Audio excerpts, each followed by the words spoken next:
साथियों, जो बात मैं आप लोगों को समझाना चाहता हूं कि हम लोग ये सोशल नेटवर्किंग का अलग अलग तरह के लोगों का जो सम्मेलन जागरण सारे देश भर में कर रहे हैं, शेड्यूल कास्ट के अंदर के लोगों का, शेड्यूल ट्राइब के अंदर के लोगों का, ओबीसी, ये जो ओबीसी है, ओबीसी ये कोई होमोजेनियस ग्रुप नहीं है। इसमें 4 प्रकार के समूह है। पहला नोमैडिक ट्राइब, दूसरा मोस्ट बैकवर्ड कास्ट, तीसरा अदर बैकवर्ड कास्ट, चौथा धर्म परिवर्तित मुसलमान, सिख, ईसाई, बुद्धिस्ट, जैन। 4 प्रकार के समूहों से अदर बैकवर्ड क्लास बना।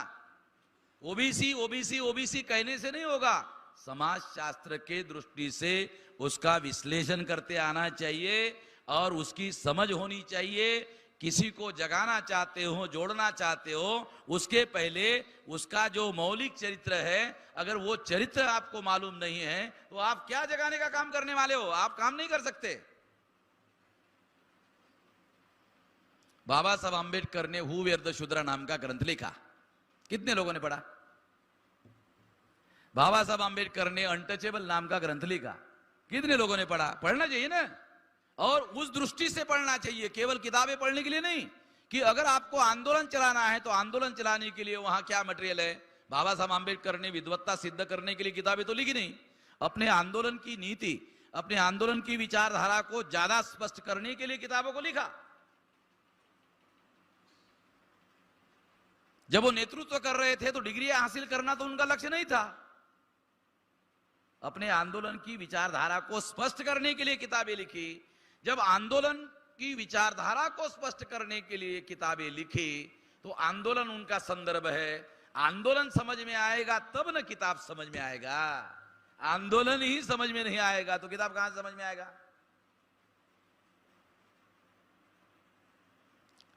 तो इस दृष्टि से किताबें पढ़ना जरूरी है, समझना जरूरी है और समाज को उसमें अंदर लागू करना जरूरी है। कुछ लोग निराशाजनक बात कर रहे थे महाराष्ट्र के जो चर्मकार जाति के लोग हैं उस संबंध में। मैं ऐसा मानता हूं, चर्मकार जाति के लोगों के संबंध में निराशा व्यक्त करने की जरूरत नहीं है। क्यों नहीं है? अब वो समस्या अभी मैंने अपने हाथ में ली है, अभी निराशा करने की जरूरत नहीं है। अभी मैंने उसमें हाथ डाला क्योंकि मैं एक विचार को मानता हूं, जब पत्थर का भगवान बनाया जा सकता है तो आदमी का इंसान क्यों नहीं बनाया जा सकता? पत्थर का भगवान बनाया जा सकता है तो आदमी का इंसान क्यों नहीं बनाया जा सकता? बशर्ते आदमी के पास वो शिल्पकार होना चाहिए, उसके पास में शिल्पकार का गुण होना चाहिए और उसके पास पेशेंस होना चाहिए, उसके पास हुनर होना चाहिए। अगर आप किसी पत्थर को भगवान बनाना चाहते हो तो आपके पास हुनर होना चाहिए कि कौन से पत्थर को भगवान बनाना है, उसको भी तोलना पड़ता है। और फिर टांके मारने के लिए आपके पास छन्नी होनी चाहिए, हथौड़ा होना चाहिए, और कितने जोर से छन्नी हथौड़ा मारे वो भी निर्धारित होना चाहिए, और कितने देर तक मारना होगा उसके लिए पेशेंस रखना होगा कि नहीं रखना होगा। ये सारी बातें बहुत ज्यादा जरूरी है। मैं तो 36 साल से यही कर रहा हूं।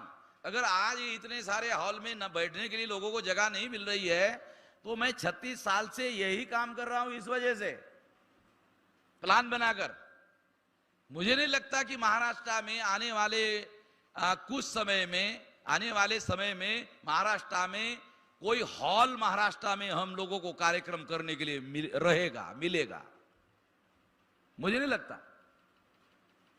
अभी माता जाति जागृति सम्मेलन लिया तो स्टेज पर भी हम लोगों को बैठने के लिए जगह नहीं थी। तो हमने कहा भाई आ जाओ, स्टेज पर आ जाओ, कोई जरूरी थोड़ी है बोलने वाले स्टेज पर बैठे। अगर मान लो स्टेज पर जगह है बैठने की, बैठ जाओ। बोलने वाला तो खड़ा होकर माइक पर खड़ा होकर बोलेगा। तो इस तरह से ये बात हम लोगों को, ये सोशल नेटवर्किंग का कार्यक्रम सामाजिक क्रांति की पूर्व शर्त है। सोशल नेटवर्किंग करोगे, जातियों को जोड़ने का काम करोगे, जागरण करोगे, तो सामाजिक क्रांति करने के लिए जरूरी है। तो सोशल नेटवर्किंग का कार्यक्रम सामाजिक क्रांति का कार्यक्रम है। जो लोग, और एक बात मैं आप लोगों को बताना चाहता हूं इस मौके पर, यदि आप नाम स्मरण करके कोई परिवर्तन करना चाहते हो, होने वाला नहीं है। बाबा साहब, बाबा साहब, बाबा साहब, बाबा साहब, बाबा साहब, रविदास, रविदास, रविदास, रविदास, रविदास, राम राम राम राम राम राम राम, हे राम।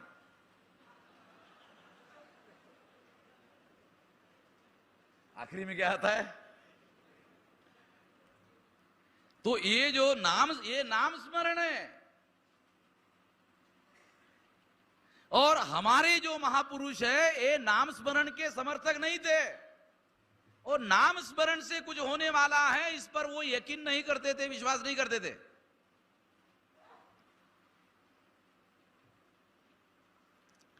तो ये बात साथियों हम लोगों को जानना और समझना बहुत जरूरी है। तो सोशल नेटवर्किंग का जो कार्यक्रम है, इसके अंतर्गत शेड्यूल कास्ट के अंदर के लोग, शेड्यूल ट्राइब के अंदर के लोग, नॉमिडिक टाइप के लोग, मोस्ट बैकवर्ड क्लास के लोग, अदर बैकवर्ड क्लास के लोग, उसके अंदर जो धर्म परिवर्तित मुसलमान हैं, सिख है, बुद्धिस्ट है, ईसाई है, जैन है, सभी लोगों के कार्यक्रम हम लगा रहे हैं। और सभी लोगों के ओवरफ्लो कार्यक्रम हो रहे हैं। बैठने के लिए जगह नहीं है, किसी भी कार्यक्रम में बैठने के लिए जगह नहीं है। और हर कार्यक्रम में 5 लाख, 10 लाख, 20 लाख, 25 लाख, 50 लाख वो लोग अब निधि भी दे रहे हैं, क्योंकि हमने लोगों को एक सिद्धांत समझाया। क्या सिद्धांत समझाया? कीमत चुकाए बगैर परिवर्तन संभव नहीं है। यदि वामन मेश्राम के साथ आना है तो ये सिद्धांत का जैसे नाम स्मरण करते हो वैसे करो। कीमत चुकाए बगैर परिवर्तन संभव नहीं है, मुफ्त में होने वाला नहीं है। बाबा साहब आंबेडकर ने दादर में भाषण दिया, उस भाषण का टाइटल है वो कहते हैं फुकट्याला मान सन्मान मिळत नाही। उनके भाषण का टाइटल है फुकट्याला मान सम्मान मिळत नाही। मुफ्तखोर को मान सम्मान नहीं मिलता। जो और एक सिद्धांत बताओ, जो जागृति साधनों और संसाधनों का निर्माण नहीं करती है वो जागृति बांझ है। क्या करने का उसका? जागृत है। क्या सबूत है जागृत है? तुम जागरूक हो, इसका क्या सबूत है? तुम अगर आंदोलनों के लिए साधनों संसाधनों का निर्माण नहीं करते हो तो तुम जागरूक हो। क्या सबूत है? ये मैं मानता हूं, ये मैं सिखा रहा हूं, ये मैं समझा रहा हूं। जो लोग समझेंगे वो लोग, उन लोगों को, वो लोग हमारे साथ आ सकते हैं। तो 5 लाख, 10 लाख, 20 लाख, 50 लाख लोग देते हैं।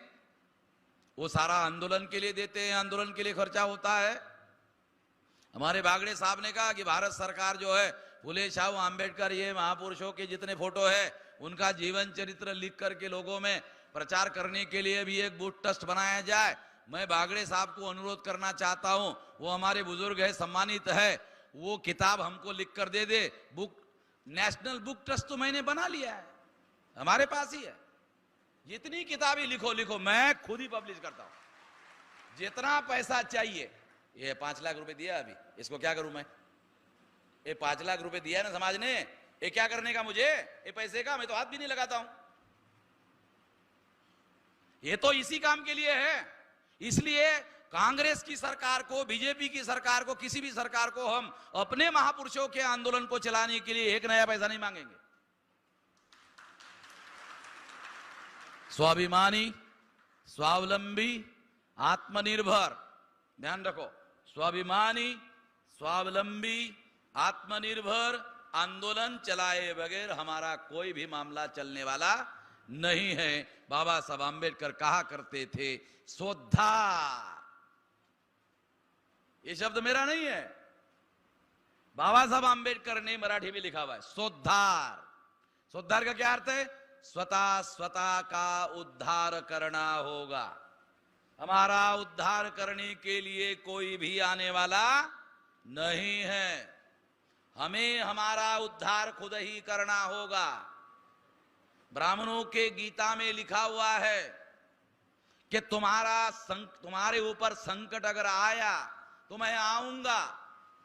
ये लिखा हुआ है बागड़े साहब गीता में कि अगर तुम्हारे पर संकट आया तो मैं आऊंगा। तो हमारे लोग राह देख रहे कि साला कोई आएगा, वो कोई आने वाला नहीं है। ध्यान रखो, कोई आने वाला नहीं है। और मान लो अगर आ गया तो वो भी लिखा है, वो लिखा है असुरों का संहार करने के लिए आऊंगा। अरे असुरों तो तुम्हारे पुरखों का नाम है ये, और वर्तमान में तुम्हारे पुरखों की संतान हो। अगर आज के तारीख को भगवान आ गया ब्राह्मणों का तो वो तो तुम्हारा संहार करने के लिए आएगा, ऐसा लिखा हुआ है। मुझे नहीं लगता आप लोगों को पता है। बागड़े साहब आप विद्वान आदमी हो, आपको तो मालूम है ना, गीता में लिखा हुआ है। एक तो हमारा उद्धार करने के लिए कोई आने वाला नहीं है, यदि आ गया तो हमारा संहार करने के लिए आने वाला है, लिखा हुआ है। स्त्री, शूद्र, वैश्य पाप योनि है। गीता में लिखा हुआ है स्त्री, शूद्र, और शूद्र यानी ओबीसी, स्त्री, शूद्र, वैश्य पाप योनि है। पाप योनि का मतलब इनका जन्म ही पाप है। ट्रांसलेशन करके बता रहा हूं, नहीं तो गड़बड़ हो जाएगी। इनका जन्म ही पाप है, ये लिखा हुआ है। तो वो हमारा उद्धार करने के लिए कोई आने वाला नहीं है। बाबा साहब आंबेडकर ने कहा ऐ स्वोद्धार, स्वतः का उद्धार करना होगा। हमारा उद्धार करने के लिए कोई भी आने वाला नहीं है, हमें पहल करना होगा। और पहल करके जो कुछ भी करना होगा केवल हमें ही करना होगा। इसलिए कह रहा हूं आंदोलन स्वाभिमानी, स्वावलंबी, आत्मनिर्भर, राष्ट्रव्यापी, स्वाभिमानी, स्वावलंबी आंदोलन का ही निर्माण करना होगा। रविदास जी का, ये चंद्र प्रकाश जी ने बराबर कहा, गुरु रविदास जी का, ये बराबर है, ये सही बराबर है। गुरु का क्या मतलब है?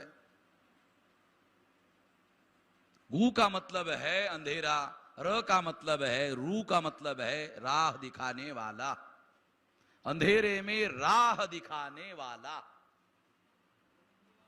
बराबर है गुरु।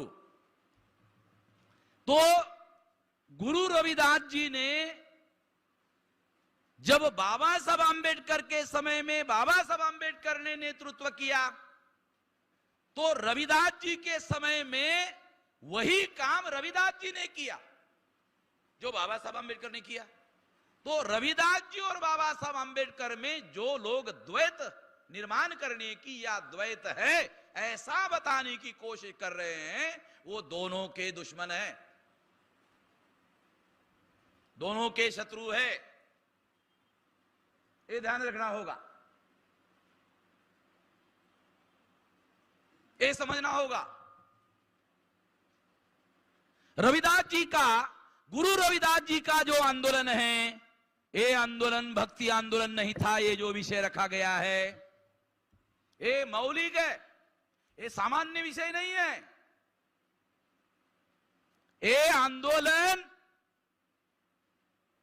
भक्ति का आंदोलन नहीं था, ये विद्रोही आंदोलन था, ब्राह्मणी व्यवस्था के विरोध में विद्रोही आंदोलन था, ये हमारे मुक्ति का आंदोलन था। यदि ये भक्ति का आंदोलन होता तो सबसे पहले तो ये बात आपको बताना चाहता हूं, रविदास जी चमार जाति के थे, चमार अछूत जाति के थे। अछूत अस्पृश्यता से जुड़ा हुआ मामला है, अस्पृश्यता गुलामी है। गुलामी जिसके ऊपर लादी गई थी उसको अधिकार नहीं होता है, भक्ति अधिकार होता है। गुलामों को जब कोई अधिकार ही नहीं था तो वो भक्ति करते थे, गलत है।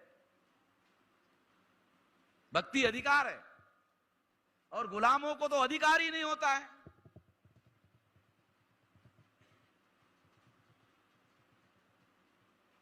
देखो, अगर आपको ऐसा लगेगा कि मैं अपनी बात बता रहा हूं, मैं आपको रविदास जी के शब्द बताता हूं तो आपको पता चलेगा। रविदास जी के शब्द, पराधीनता पाप है, ये श्लोक है, दोहा है, चौपाई, पराधीनता पाप है। दूसरा पराधीनता के बारे में दूसरा श्लोक, पराधीन को दीन क्या, पराधीन बेदीन है। रविदास पराधीन को सब ही कहे हीन। पराधीन विषय, पराधीन का मतलब गुलाम, पराधीन का मतलब है दूसरों के अधीन। जो दूसरों के अधीन होता है वो दूसरों का गुलाम होता है। मैं अपनी बात नहीं कह रहा हूं, स्वयं रविदास जी कह रहे हैं। इसका मतलब वो गुलामी के संदर्भ में बात कर रहे हैं। ये उनका अपना साहित्य है। रविदास जी के संबंध में जब विवाद खड़ा हो तो मैं आपको एक कसौटी बताता हूं।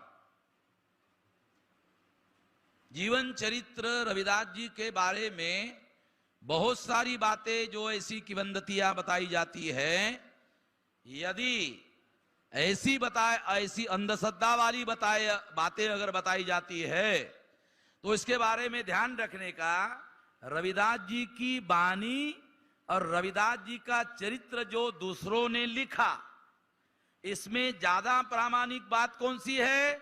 रविदास जी की वाणी प्रामाणिक मानी जानी चाहिए। इसलिए मैं ये मानता हूं कि रविदास जी की वाणी को हम मानेंगे। महाराष्ट्र के लोग रविदास जी को रोहिदास कहते हैं। पंजाब में आप सुनकर हैरान हो जाओगे, रविदास जी को रामदास कहते हैं। क्योंकि मैं तो सारे देश भर में घूमते रहता हूं, इसलिए पंजाब के जो चमार सिख धर्म में कन्वर्ट हो जाते हैं तो उनको रामदासी कहा जाता है। आप लोगों को जानकारी नहीं होगी। तो पंजाब में रविदास जी को उधर पंजाब में रामदास कहते हैं। और रविदास राम का दास तो थे नहीं। राम का दास, रामदास समझते हो ना? राम का दास समझ रहे हो ना? तो राम का दास तो थे नहीं। तो इस तरह से रेफरेंस में बता रहा हूं मैं आप लोगों को कि यदि रविदास जी भक्ति करने वाले होते तो फिर तो वो ब्राह्मणों का ही काम कर रहे थे। यदि रविदास जी भक्ति कर रहे थे, यदि हमारे में से जो कुछ भक्त है,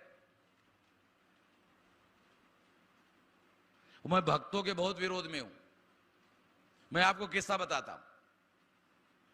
बाबा साहब आंबेडकर धर्म परिवर्तन करने के लिए तैयारी कर रहे थे, तो जो दीक्षा भूमि है वो सवेरे सवेरे होटल से चलकर दीक्षा भूमि के ग्राउंड में साफ सफाई करने का काम चलता था, तो वो वहां जाके बैठते थे। और सवेरे सवेरे जो डेली पेपर है अंग्रेजी का, वहां का हितवाद, वो पेपर लेकर वो ऐसा ऐसा ऐसा जब वो खोलते थे, बड़े साइज के पेपर होते थे उस समय। आज के पेपर की साइज थोड़ी कम हो गई है, उस समय बड़े साइज का पेपर होते थे। ऐसा जब खोल के, और रेलिंग चेयर होती थी, ऐसा करके वो ऐसा पढ़ते थे, और पैर जो है लंबे छोड़ देते थे।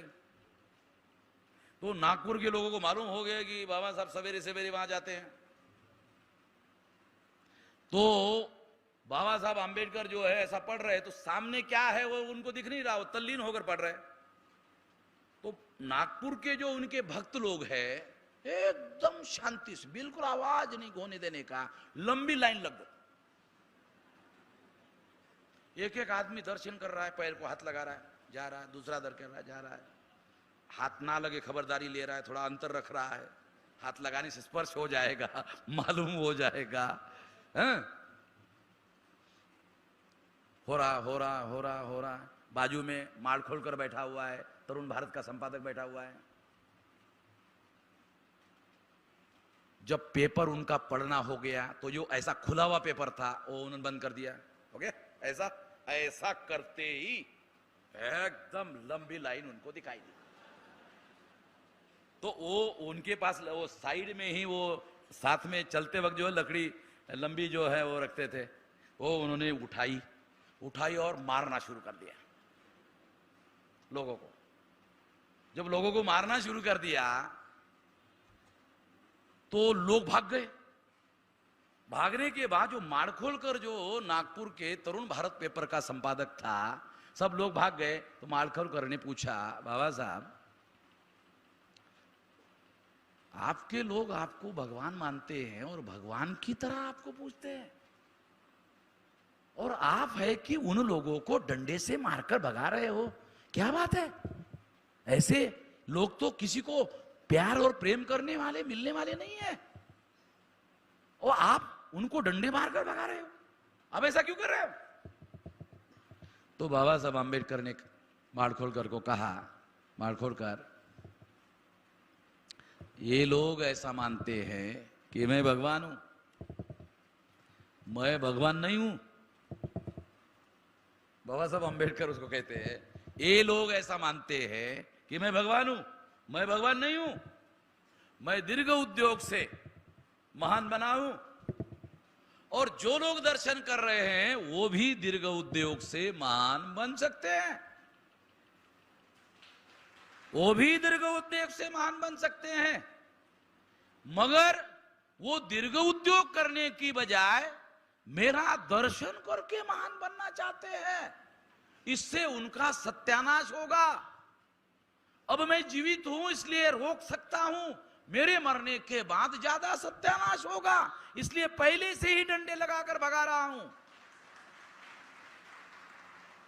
बाबा साहब आंबेडकर ने माड़खोलकर को कहा। इसका मतलब है बाबा साहब आंबेडकर भक्तों के विरोध में थे, भक्त बनाने के विरोध में थे। मैं ये मानता हूं कि महापुरुषों को भक्तों की जरूरत नहीं होती है, भक्त महापुरुषों का सत्यानाश करते हैं, महापुरुषों को अनुयायियों की जरूरत होती है। अनुयायी क्या करते हैं? अनुयायी अधूरा रहा कार्य पूरा करने की कोशिश करते हैं। तो भक्तों में और अनुयायियों में ये अंतर होता है। तो महापुरुषों को भक्तों की नहीं, महापुरुषों को अनुयायियों की जरूरत होती है। और इसलिए ये बात मैं आप लोगों को बता रहा हूं, समझा रहा हूं, तुलनात्मक बातें आप लोगों को बता रहा हूं, ताकि हम लोगों को ये बात समझ में आए। हम लोग भी हमारे महापुरुषों को भगवान बनाने का काम करने में लगे हुए हैं, उनकी भक्ति करने के लगे हुए हैं। हम भी रविदास का मंदिर बनाने के काम में लगे हुए हैं। बुद्ध का विहार हुआ करता था, ब्राह्मणों के मंदिर हुआ करते थे, और गुरुओं के गुरुद्वारा हुआ करते थे। या है, गुरु मंदिर में जाते नहीं थे, जो संत अछूत थे वो अस्पृश्यता उनके सामने अवरोध था, इसलिए वो मंदिर में जाते नहीं थे। मंदिर में क्यों नहीं जाते थे? क्योंकि मंदिर में उनको कोई आने ही नहीं दिया जाता था उनको। एक तो ये कारण था। दूसरा, मंदिर में जो भगवान है ब्राह्मणों का, उनके ऊपर उनका यकीन नहीं था, विश्वास नहीं था, इसलिए वो मंदिरों के तरफ जाते ही नहीं थे। रविदास जी की वाणी अवेलेबल है, वो मंदिरों के विरोध में चौपाई लिखी है। मंदिर में जाने के लिए पाबंदी कहा, भगवान अपने अंदर ढूंढने के लिए कहा, राम को मानने के विरोध में चौपाई है।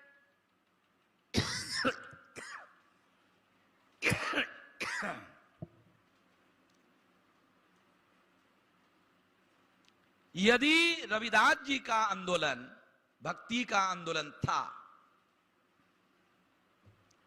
तो वो ब्राह्मणों का ही कार्य कर रहे थे, ऐसा मानना होगा। और यदि वो ब्राह्मणों का ही काम कर रहे थे, ये प्रयास सभी संतों के बारे में हुआ, सभी संतों के आंदोलनों को ब्राह्मणों ने भक्ति आंदोलन कहा।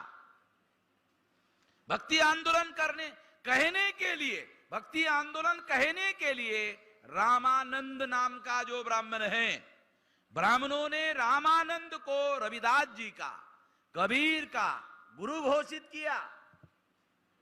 रामानंद ब्राह्मण थे और रामानंद रविदास जी के और कबीर के गुरु नहीं थे। ब्राह्मणों ने उनको गुरु दिखाया, क्योंकि ब्राह्मणों का एक सिद्धांत है, कोई भी ब्राह्मणेतर आदमी जब तक ब्राह्मण उसका गुरु ना हो महान नहीं हो सकता। शिवाजी क्यों महान बने? रामदास उसका गुरु था। ब्राह्मण क्या कहते हैं? शिवाजी क्यों महान बने? क्योंकि रामदास उसका गुरु था। और रामदास ने शिवाजी को चिठ्ठी लिखी, महाराज आम्ही आपल्या शिवारामध्ये येऊन बरेच दिवस झालेले आहेत, पण आपण आमची साधी विचारपूस सुद्धा केलेली नाही। रामदास कह रहा है कि शिवाजी महाराज ने मुझे पूछा ही नहीं और ब्राह्मणों ने लिखा गुरु थे। अबे वो खुद बोल रहा पूछा ही नहीं और तुम लिख रहे हो गुरु था।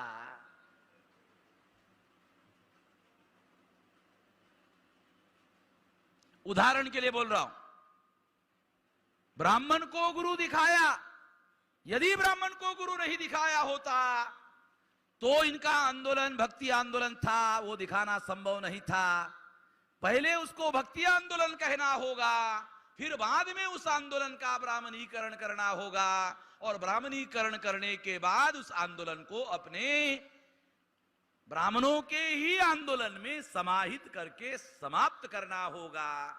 खाना होगा और डकार भी नहीं लेना होगा, क्योंकि डकार लेने से आवाज होती है, आवाज होने से आजू बाजू को मालूम हो जाता है कि कोई आवाज हुई है, किसी ने कुछ न कुछ डकार लिया है।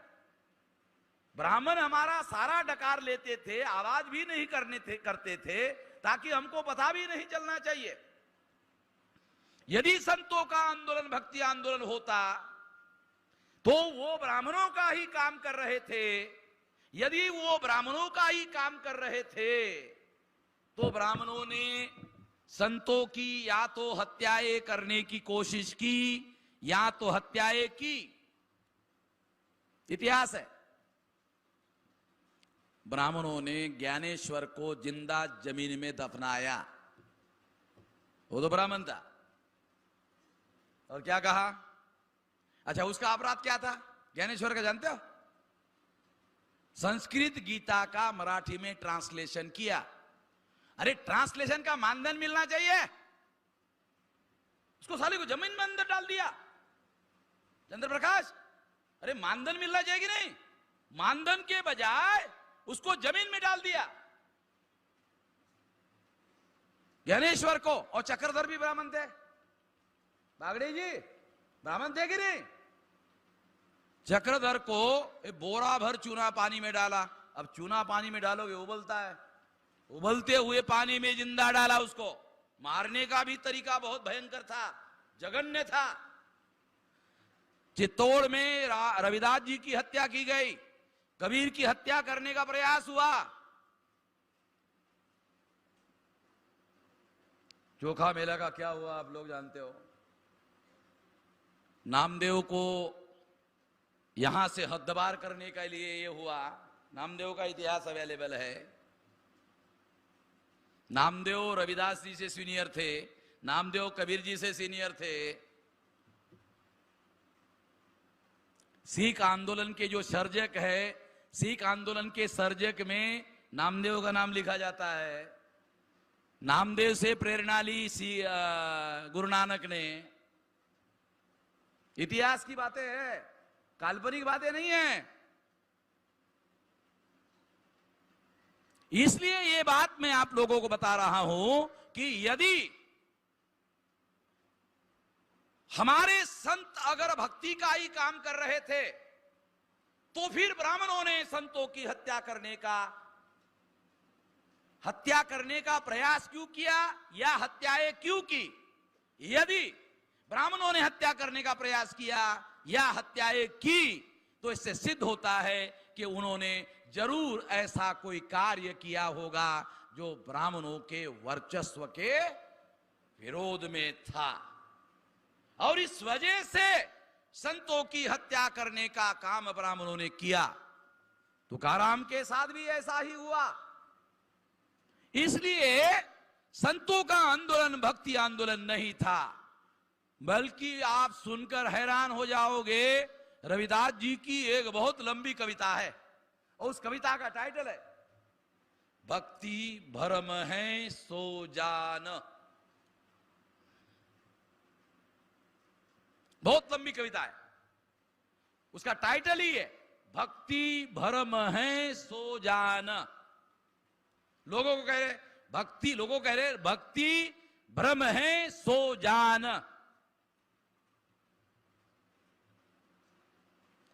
कोई आदमी अपने को उल्टा टांग रहा है, भक्ति है। कोई आदमी कपाल को राख लगा रहा है, भक्ति है। कोई आदमी उपवास कर रहा है, भक्ति है। कोई यात्रा को जा रहा है, भक्ति है। कोई धाम को जा रहा है, बहुत लंबा, 2-4 पन्ने का बहुत लंबा है। अरे हमारे आदमी पढ़ेंगे तब ना, पंडितों का जरूर पढ़ते हैं, ब्राह्मणों का जरूर पढ़ते हैं, या फिर ब्राह्मणों का बताया हुआ सुनते हैं। हमारे लोगों को पढ़ने की बहुत कम आदत है। एक पन्ना पढ़ते ही उनको नींद आना शुरू हो जाती है। क्यों? क्योंकि ये जमीन बंजर है 2-3 हजार साल की। अब साली जमीन बंजर है तो फसल आएगी कहां से? कहां से फसल आएगी? एक पन्ना पढ़ते ही हमारे लोगों को नींद आती है। अब नींद आएगी तो फिर तो क्या समझ में आएगा? हमारे लोगों को आरती गाने का बहुत शौक है। जन गण मन अधिनायक जय हो। तो इस तरह की बातें हमारे लोगों को करने की बहुत ज्यादा आदत है। तो इसलिए मैं आप लोगों को यह बताना चाहता हूं कि ये संतों का आंदोलन भक्ति आंदोलन नहीं था। होता तो ब्राह्मणों का ही काम कर रहे थे। यदि ब्राह्मणों का काम कर रहे थे तो ब्राह्मणों को संतों को मारने की जरूरत नहीं थी। यदि ब्राह्मणों ने उनको मारने की कोशिश की तो सिद्ध होता है कि उन्होंने उनकी व्यवस्था के विरोध में काम किया, इसलिए ब्राह्मणों ने उनकी हत्या करने का या हत्या करने का प्रयास किया।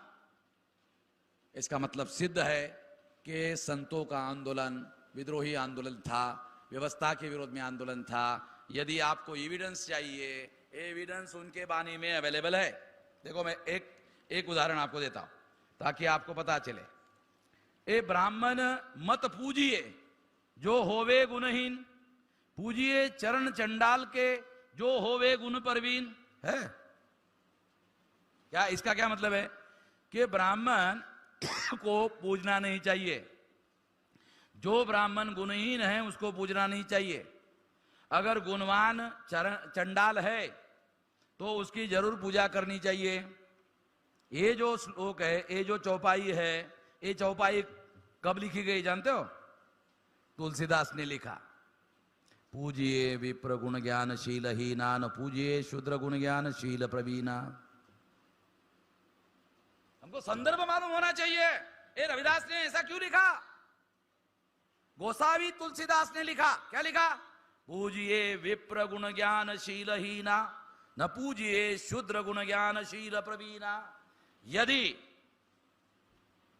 शूद्र विद्या में, यदि ब्राह्मण मूढ़ है, विद्याहीन है, प्रज्ञाहीन है, चरित्रहीन है, बुद्धिहीन है, फिर भी जन्म से श्रेष्ठ है, इसलिए वो पूजा के योग्य है। यदि शूद्र प्रज्ञावान है, शीलवान है, चरित्रवान है, फिर भी वो जन्म से शूद्र है, इसलिए वो पूजा के योग्य नहीं है। तुलसीदास ने अपने चौपाई में ये लिखा। इसका जवाब देने के लिए इसके विरोध में रविदास जी ने लिखा, ब्राह्मण मत पूजिए जो होवे गुणहीन, पूजिए चरण चंडाल के जो होवे गुण परवीन। अब लड़ाई समझ में आ रही? लड़ाई है ब्राह्मणों की व्यवस्था में और रविदास जी की व्यवस्था में लड़ाई है, द्वैत है, संघर्ष है। सारा ज्ञान वेद में ही रखा हुआ है। ब्राह्मण कहते सारा ज्ञान वेद में रखा हुआ है, सारे दुनिया का ज्ञान वेद में रखा हुआ है, ब्राह्मण कहते हैं। तो रविदास जी क्या कहते हैं?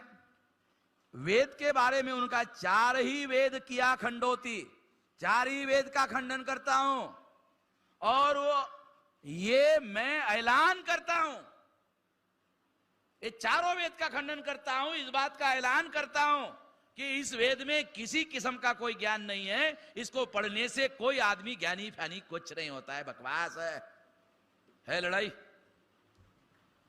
लड़ाई है। अगर ब्राह्मणों के धर्म में, ब्राह्मणों की व्यवस्था में, ब्राह्मणों के विचार के विरोध में लिखित दस्तावेजी प्रमाण रविदास जी उसके विरोध में कहते हैं, इसका मतलब यह है कि हमारे महापुरुषों के द्वारा ब्राह्मणों की व्यवस्था के विरोध में विद्रोह का आंदोलन चलाया जा रहा था, और जिस समय में रविदास जी जीवित थे उस समय में रविदास जी उसका नेतृत्व कर रहे थे, कोई सामान्य काम नहीं कर रहे थे। नेतृत्व करना कोई सामान्य मामला नहीं, नेतृत्व करने का मतलब है लाखों लोगों को प्रेरणा देकर वही कार्य करवाना जो कार्य वो खुद करते थे। जो कार्य बाबा साहब अंबेडकर ने, ज्योतिराव फुले ने बाद में किया, वही कार्य अपने समय में ज्योतिराव फुले ने किया। अगर इस समय में बाबा साहब अंबेडकर ने जो काम किया उस समय रविदास जी ने वही काम किया, उस समय के रविदास जी अंबेडकर थे, मैं ऐसे मानता हूं। हमको इसके बीच में किसी किस्म का कोई द्वैत खड़ा नहीं करना चाहिए।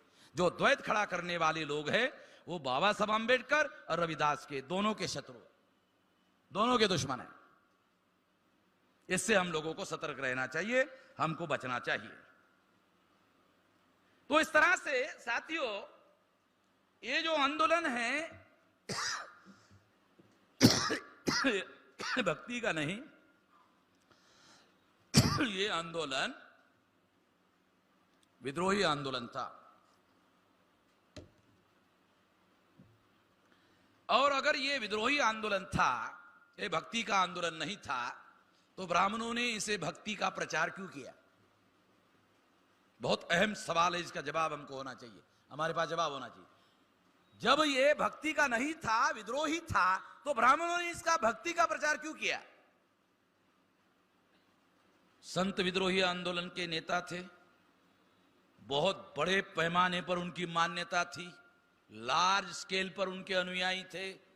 ब्राह्मणों ने सोचा यदि इनके विरोध में हम लोग खुला विद्रोह करते हैं तो जो जनता इनकी अनुयायी है वो सारे अनुयायी हमारे विरोध में विद्रोह करेंगे।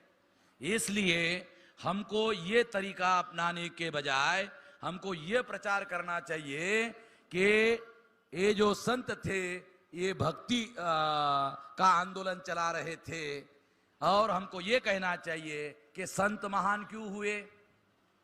तो ब्राह्मणों ने कहा वो भक्ति करते थे। संत महान क्यों हुए? क्योंकि वो भक्ति करते थे, और भक्ति करने की वजह से वो महान हो गए।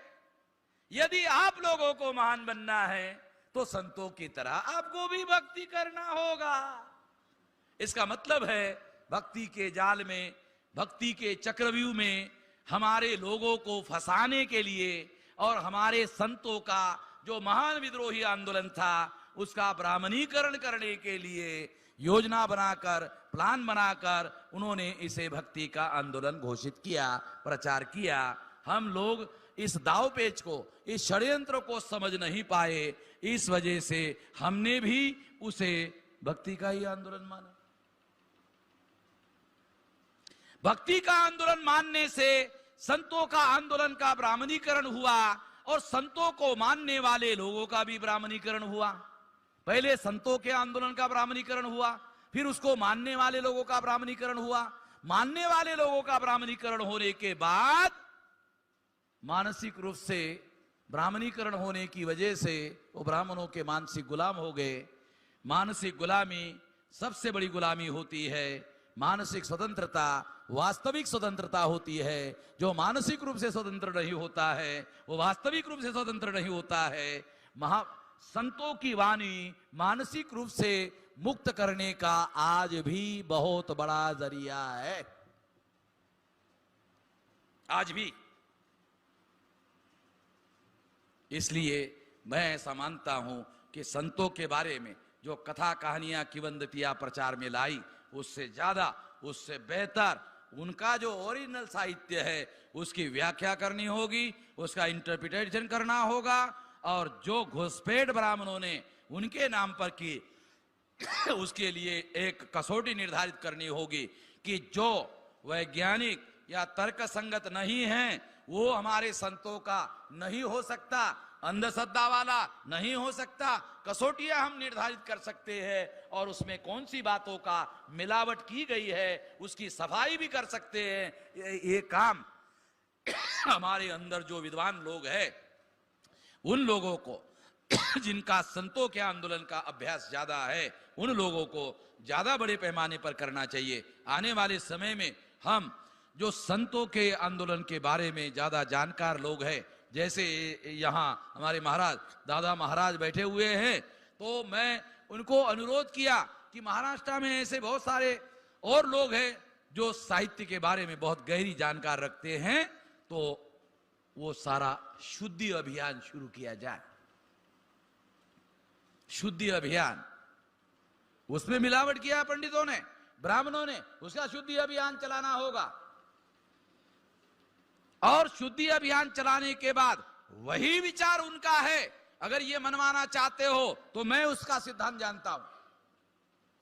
अगर सही बात को मनवाना चाहते हो लोगों से, मैं उस सिद्धांत को जानता हूं।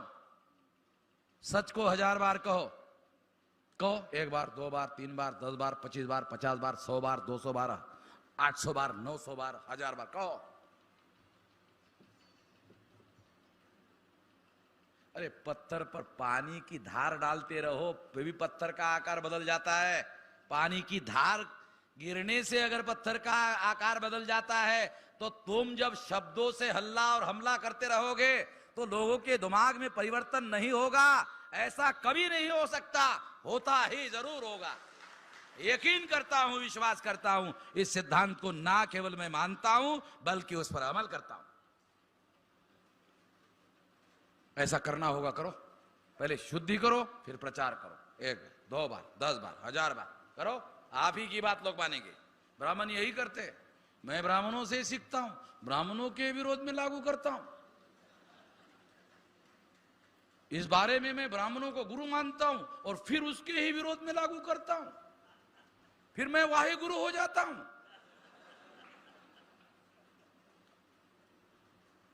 ये सनातन प्रभाव के लोगों ने मेरे ऊपर आरोप लगाया, वामन मेश्राम भगवान को नहीं मानता। अब उसको मालूम नहीं, वो खा मेरे से पंगा ले रहा है, उसको ऐसा करना नहीं चाहिए था। मेरे से मेरे से नहीं लेना चाहिए, ब्रह्मा भी मेरे से पंगा नहीं लेता। मैंने उसको जवाब दिया, मैं भगवान को मानता हूं मगर ब्राह्मणों के भगवान को नहीं मानता हूं, बहुजनों के भगवान को मानता हूं। जवाब दिया।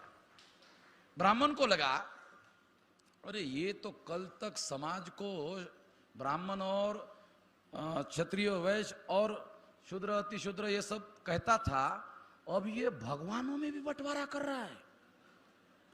उसको लगा साला भगवानों में बंटवारा हो गया तो हमारा धंधा तो पूरी तरह से चौपट हो जाएगा।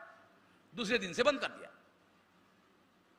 उसको समझ में आया कि भगवान का अगर बंटवारा हो गया और वामन मेश्राम अगर भगवान का बंटवारा करने के काम में लग गया कि ये ब्राह्मणों के भगवान है, ये बहुजनों के भगवान है, ब्राह्मणों के भगवान को हम नहीं मानेंगे, बहुजनों के भगवान को मानेंगे, मामला ऐसा रखा दबा हो जाएगा।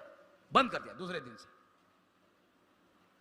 तो आप लोगों को, क्योंकि मैं समझता था कि वो मेरे ऊपर मैं भगवान नहीं मानता हूं ऐसा आरोप क्यों कर रहा है, क्योंकि हमारे समाज के लोग इलिटरेट लोग हैं, वो भगवान को मानते हैं। जब वो कहेंगे कि वामन मेश्राम भगवान को नहीं मानता, वो सारे के सारे लोग मेरे विरोध में हो जाएंगे। एक प्लान बनाकर उसने किया, वो दावपेच मैं जानता हूं, इसलिए मैंने उसका दावपेच उसके उल्टा किया कि मैं बहुजनों के भगवानों को मानता हूं, हमारे लोग हमारे समर्थन में, ब्राह्मणों के भगवान अलग। ये लड़ाई है, लड़ाई लड़ाई की तरह लड़ते आनी चाहिए, मुझे आती है। लड़ाई है। आप लोग सोचते होंगे ये सभा सभा है, ये सभा सभा नहीं है। वामन मेश्राम की जब सभा होती है तो ब्राह्मण लोग पुलिस स्टेशन में जाके कंप्लेन करते हैं कि वामन मेश्राम को सभा मत करने दो। क्यों भाई पाटिल साहब, बराबर है कि नहीं? गोवा में कैंसिल कर दिया, इचलकरंजी में कैंसिल कर दिया। बाबा साहब अंबेडकर ने आर्टिकल 19 में हमको अधिकार दिया प्रचार करने का, संगठन बनाने का, प्रसार करने का। वो पुलिस स्टेशन में जाते हैं, साले पुलिस में कोई कुलकर्णी होता है, देश पांडे होता है, वो कानून के विरोध में जाकर उनकी मदद करता है। इसका मतलब यह है कि वो हमारी विचारधारा का प्रचार और प्रसार करने से भी डरे हुए हैं। मैं जानता हूं, इसलिए मैं ये बात आप लोगों को समझा रहा हूं। सभा सभा नहीं है, लड़ाई है। उनकी विचारधारा, हमारी विचारधारा भिन्न है। अगर हम ज्यादा लोगों के बीच में अपनी विचारधारा फैलाते हैं, जितने ज्यादा लोगों में विचार पहुंचेगा उतने ज्यादा लोग उनके विरोध में खड़े हो जाएंगे। लड़ाई है, सभा सभा नहीं है, सभा लड़ाई है।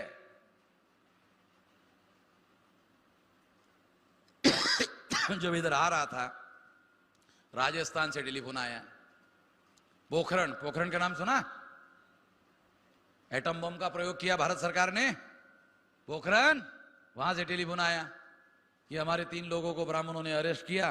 ब्राह्मण पुलिस है, उसको अरेस्ट किया। जज भी ब्राह्मण है, उसको अरेस्ट करके डाल दिया। जमानत के लिए हमने एप्लीकेशन किया, जज ब्राह्मण था, उसने रिजेक्ट कर दिया। काल्पनिक नहीं बोल रहा हूं, जमानत भी रद्द कर दिया। जब उधर से उन्होंने मुझे ये टेलीफोन किया तो मैंने उनको कहा, ठीक है जज ने रद्द कर दिया ना, हाँ, जज के विरोध में डिस्ट्रिक्ट कोर्ट, हाई कोर्ट और सुप्रीम कोर्ट को कंप्लेन करो। जज हुआ तो क्या खुदा हुआ क्या? जज हुआ तो क्या खुदा हुआ क्या? कंप्लेन करो। इंक्वायरी होगी, उसको जवाब देना पड़ेगा, उसको जवाब देना पड़ेगा, तब उसको पता चलेगा कानून के दायरे में। तो इस तरह से ये लड़ाई जो है, ये लड़ाई हम लोगों को हर हालत में लड़नी होगी। हमारे पुरखों ने भी, हमारे महापुरुषों ने भी लड़ाई लड़ी। तो जो विचारधारा है, जो हमारे पुरुषों ने, महापुरुषों ने ये सारी विचारधारा, इसलिए मैं ये कह रहा हूं कि हम लोगों को आने वाले समय में जो 6000 जाति के जो टुकड़े हैं उनके बीच में जाकर प्रचार करना होगा, प्रसार करना होगा, जागरण करना होगा और एक एक आदमी को समझाकर तैयार करना होगा। यदि आप प्रतिदिन ऐसा करोगे तो एक दिन भारत में ऐसा आएगा, सारे लोग हमारे साइड में खड़े हो जाएंगे, पंडित अलग हो जाएंगे। लगातार ऐसा करते रहो, ये भी एक तरीका है और हमें सफलता मिलेगी। मैं आशा करता हूं कि इस दिशा में आप लोग प्रयास करोगे। मैं कंक्लूड करके अपनी बात समाप्त कर देना चाहता हूं। साथियों, 6000 जाति के लोगों को जगाकर, जोड़कर हम शक्ति का निर्माण क्यों कर रहे हैं? तो हम ऐसा मानते हैं, रविदास जी की भाषा में अगर बोला जाए तो हम पराधीन हैं, इसका मतलब गुलाम है। और यदि हम गुलाम हैं तो इस देश में हमें आजादी का आंदोलन करना होगा। आजादी कैसे हासिल की जा सकती है? तो दुनिया वालों ने 2 तरीके बताए। एक, हथियार बंद आंदोलन करना होगा, 2, जन आंदोलन करना होगा। आजादी हासिल करने के दुनिया में केवल 2 तरीके हैं, हथियार बंद आंदोलन या जन आंदोलन। हथियार बंद आंदोलन में हम यकीन नहीं करते हैं, इसलिए हमारे पास जन आंदोलन करने के अलावा कोई विकल्प नहीं है। इसलिए हम लोगों को जन आंदोलन करने के लिए क्या करना होगा? तो कम से कम 26 राज्यों में, 550 जिलों में, 5000 तहसीलों में, 50,000 ब्लॉक में, 6 लाख गांवों में संगठन का जाल पैदा करना होगा। यदि हम 6 लाख गांवों में संगठन का जाल तैयार करते हैं तो एक गांव में अगर 50 लोगों को तैयार करो, 6 लाख इंटू 50 बराबर 3 करोड़, 100 करोड़ 6 करोड़, 200 करोड़ 12 करोड़, 250 करोड़ 15 करोड़। अगर आप मिनिमम 3 करोड़ और मैक्सिमम 15 करोड़ लोगों को तैयार करते हो तो ये आंदोलन आंदोलन नहीं रहेगा, ये आंदोलन जन आंदोलन हो जाएगा। यदि ये आंदोलन जन आंदोलन हो गया तो ये आंदोलन हम लोग खुद मुख्तियार हो सकते हैं, आजाद हो सकते हैं। ऐसा करना होगा। ऐसा करने के लिए आप साथ सहयोग करोगे, इस आशा और विश्वास के साथ आपने मेरी बात ध्यान से सुनी, इसके लिए आभार, धन्यवाद।